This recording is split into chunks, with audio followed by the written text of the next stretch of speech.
Thank you very much, Mr. Chairman.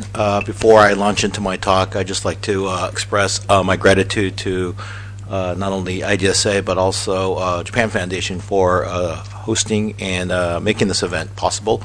This is my second visit to India. My first was January, so you can already tell that India and Japan are getting much closer because I am not a specialist of India.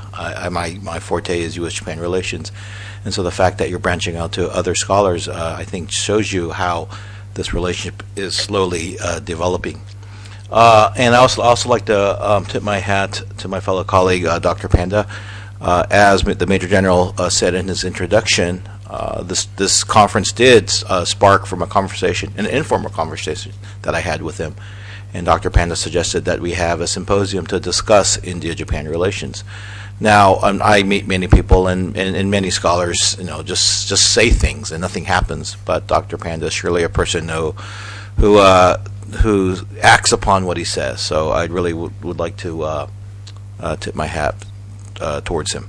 Now, Dr. Jaishankar gave a very deep analysis of what's going on, and I'm a historian by training, so I'd like to sort of give more broad strokes. Perhaps that would stimulate further discussion towards the end. And he did mention the Battle of Sekigahara. And I must warn you, this historical analogy was very dangerous because the three of us from Japan are all from Western Japan. So we come from the losing side, and hence we have, the capital, the ancient capital of Japan had been Kyoto prior to this time, and now it's in Tokyo, and everything seems to be in Tokyo. So it's a war that I wish that the East had lost.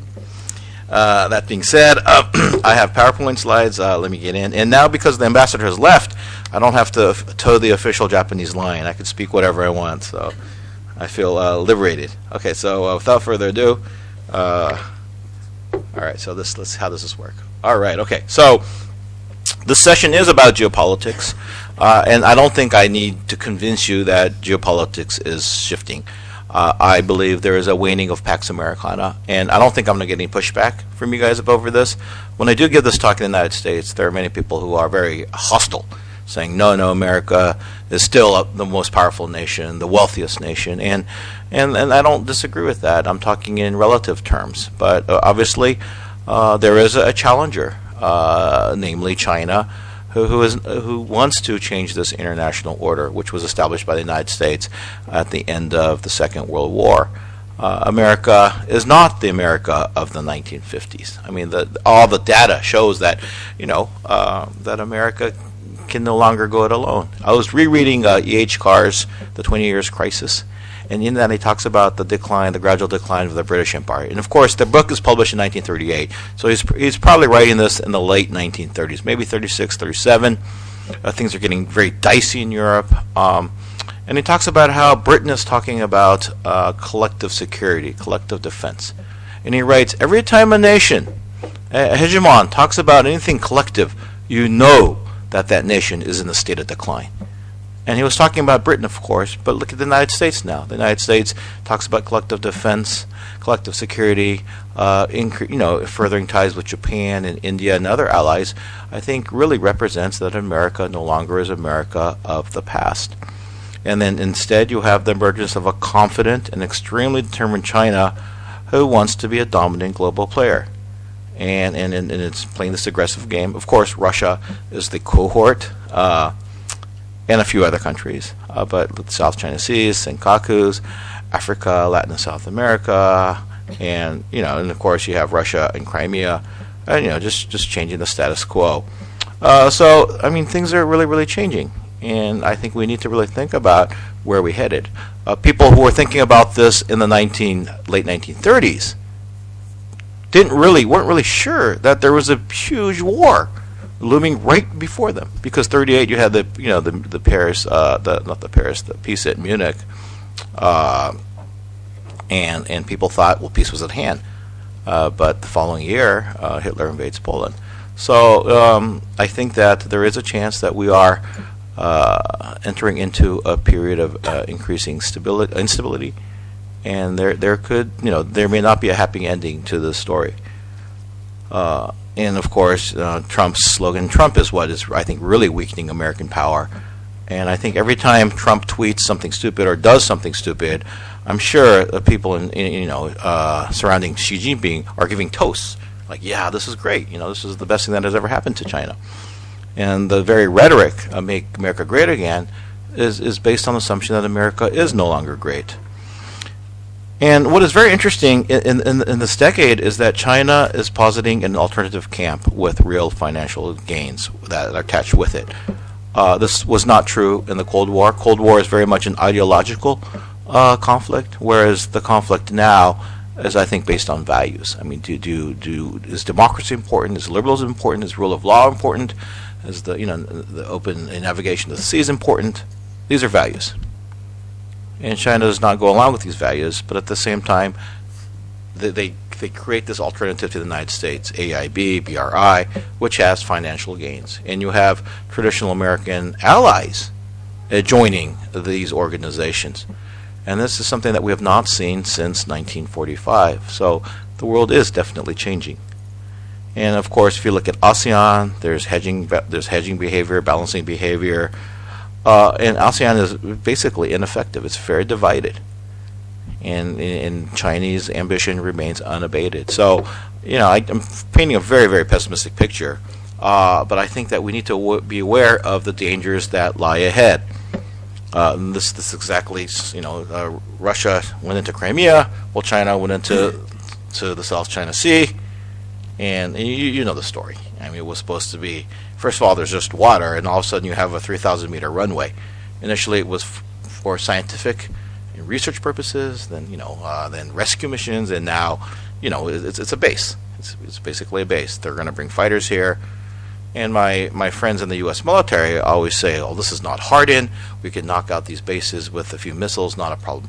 But it misses the very point that the fact that we're firing missiles at these bases mean that we're at a state of war, is what exactly we want to avoid. So, short of war, China has succeeded in changing the status quo. And they're here to stay. And they're not going to leave.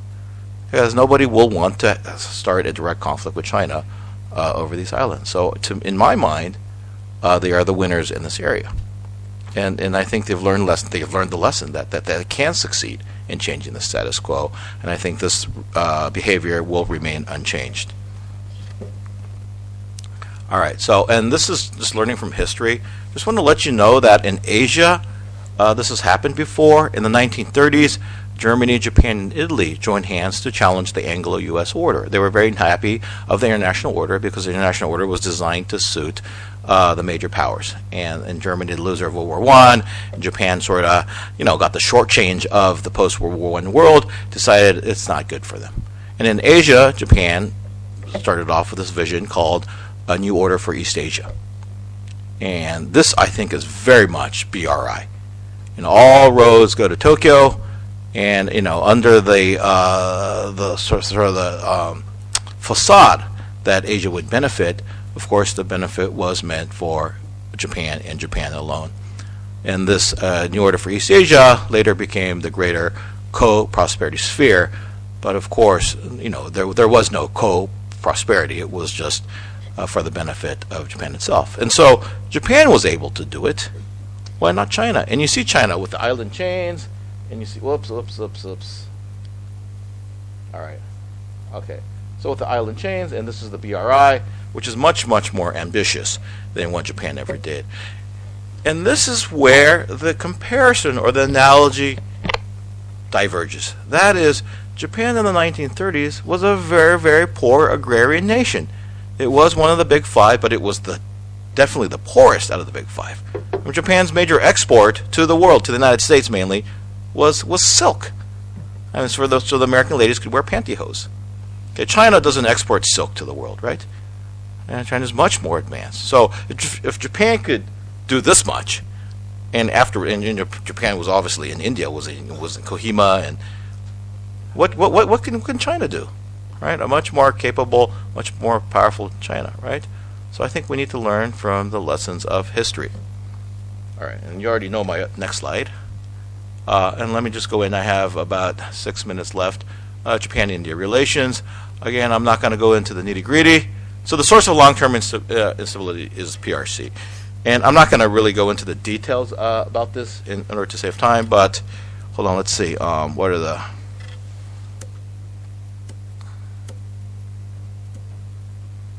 All right, now I'm on the same page as what you're seeing. Okay, so yeah, so the ideal future is a G2. I believe that China does not want to be a Pax Sinica, does not want to replace the United States, but it definitely wants to be the hegemon of this region, which also includes India as well as Japan. And you see it here. I mean, China is very aggressive in Africa and in Latin South America as well, but also around here, it's what, Nepal, Bhutan, Bangladesh, Sri Lanka, and you know it. And I just read in the paper yesterday that China has signed a bilateral agreement with the Maldives. And I guess the Indian government said, well, would you like to sign a free trade agreement with us? And they said, no, thank you. And so you see the Chinese tentacles going all over India. What's more worrying is because of Trump's, I believe, very ineffective 12-day tour visit through Asia, where he did not proclaim a grand strategy towards Asia. Okay, there was no Asia pivot. There was just Trump saying, you know, I'm the greatest president ever to live, right? That was it. And because of that, you see Philippines pivoting towards China, Korea under President Moon, the three no's. No THAAD, no more THAADs, no more strategic defense, and no to U.S.-Japan alliance, entering the U.S.-Japan alliance. Is really pivoting. And Korea, you know, obviously is being hurt because China has stopped its tourists, is you know, hurting Korean companies operating in China, and even Vietnam recently. You know, 48 hours of talks between the Secretary General of Party General of Vietnam and Xi Jinping. I mean, that's something was discussed there, and since then Vietnam has sort of changed courses. So China is really expanded its geopolitical influence in the continent. And do you know what the Chinese call the ocean? They call it the blue-colored national land, and it's their land. Okay, you may not be able to walk on it, but for them it's the same as land. And what else? But the Chinese also realize that perhaps time is not on site, and 2049 is the big goal that it has, where we'll be on par with the United States. But it also realizes that it's you know, demographics is not so good, that it has a huge debt. So I think China realizes that it needs to step on the gas now to change the status quo, which will suit itself for the next 50, next century. And if it doesn't act now, I think the Chinese see it as losing an opportune moment. And therefore, I think Chinese actions will accelerate. And I already predicted that China would be more aggressive after the Party Congress, the 19th Party Congress, and it has.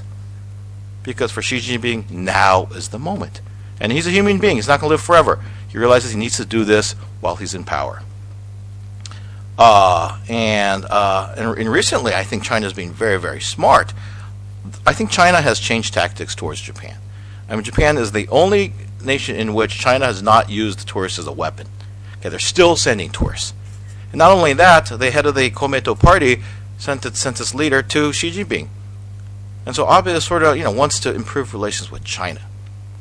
And what are the Chinese trying to do? I think, this is just my guess, is that I think China realizes, okay, Japan is only tough with the United States in its corner. So we will deal this in the long game. But let's try to bring Japan more into our orbit by making them more reliant, more dependent on us. We can use their leverage, later. And let's sort of, in India is the more problematic partner. So I think in a subtle way, India wants to sort of make sure that India and Japan do not come closer, because there's nothing that China gains by these two countries coming together. And I think it sees India as, because the Chinese thought that the Indians are pushovers, right? In Northeast, what was it, the northeastern part? Yeah, and because of the 1962 war, the Chinese thought if we push the Indians will just collapse, right? But that didn't happen. And I've spoken to Chinese, they're like, wow, the Indians are pretty tough, right? And we push them and they push back. And so I think that's sort of forced them to change tactics. And Japan is a country in which, realism has not taken root. So I think they see this is a easier picking. So you may actually see more movements by China to divide or to prevent India and Japan from coming together. Okay, my next slide is on deep archive. This is for the final session, so I'm going to skip that. This is just the BRI. It's just Chinese expansion, and my final slide. But I'm already in lost time. So the technical aspects of bringing India and Japan closer, I think there are other experts. But what I'd like to see is, well, two large things, and that is that I want India to see free trade agreements from a more security perspective. I think Vietnam has a lot to gain by TPP 11. It would have been better if it's TPP 12, but I think India has lots to gain. And the TPP is a grouping in which China cannot join because of state-owned enterprises and whatnot. And this is a security element to this. And I think India has been, to this point, a little bit too averse to multilateral free trade agreements. But it's not just about trade, but although India will definitely benefit by considering TPP. And I also think that democracy is being challenged across the world on many fronts. And India is a very large democracy, a very vibrant democracy. I'm proposing that we bring together a coalition of democracies. I call it an arc of democracy. And this arc, that sort of bridges Japan and India. We can't take democracy for granted. It's like air. We don't really appreciate it until it's gone. But democracy is something that we need to constantly improve and also promote. This is something that Japan can do a lot more. I also want to put more teeth into the Indo-Pacific strategy. We talk about this, but if we're going to talk the talk, let's walk the walk. Let's do more together between the two countries. I think India and Japan can work together to support the maritime ASEAN. ASEAN is divided. And even though Vietnam has sort of pivoted, that's because it's not sure that the United States is committed to the region. So I think India and Japan can come together, tell the United States, we need you in Asia to bring them back here. And at the same time, I think India can support these maritime ASEAN states. And I'm going to skip the responsible power part because that's mostly geared towards Japan. But what's really important is we intellectuals are coming together. Dr. Jaishankar was in Tokyo. Dr. Panda goes to Japan quite often. But in my mind, that's not enough. What really brings together these two countries is stronger and more frequent people-to-people relations. Because my students don't know about India. I think India is way far away. It's only, the time zone is 3.5 hours, an 8-hour flight. I mean, Mexico, where I was last month, was much, much further, right? But people don't understand this. So, I think I think Japan Foundation, and perhaps, is there an India Foundation? Yes, I think they should have a larger presence in Japan to promote India. It's beyond incredible India. I mean, I've heard that in music all the time, incredible India. But how is it incredible? Why is it important for Japan to engage with India? This is something that I think India can work on. It's Indian soft power. And this will bring together, and also the visa, I think there has to be some kind of visa waiver program, because it's just, one of the things that really I hate when I go to India is to go through your website. It is just a disaster. It crashes all the time. Right? And these are simple things. If it's easier for each other people can interact and go to each other's country, that, I think, leads to a more mature, more developed relationship. And no matter what China does, I think this bond cannot be broken. And finally, you know how India is messing with Pakistan, right? And the Indians don't appreciate that. But I live in Taiwan now. I have a sabbatical and I'm Academia Sinica. I think it'd be really interesting if India tangos more with Taiwan. It's a key word, tango with Taiwan. Because this will drive the Chinese up the wall. Right, but it's again that goes both ways. I mean, if China's helping Pakistan, well, geez, it only works that way. But I think that's the Indian way, if you push, you push back. And I think India, because India does not have this mentality of being defeated in a huge war like Japan has, that you can act in a more decisive manner. And with that, India has lots of potential, but I do hope that you realize that India, there will be a moment, much closer than you think, in which India will have to be the leader of the free world. All right, and this is not about the non-aligned movement. This is about, being aligned, and it's okay to be aligned. It's okay to really be a leader and stand out. And I really have high hopes for India. Sorry for going overboard, No. Mr. Chairman.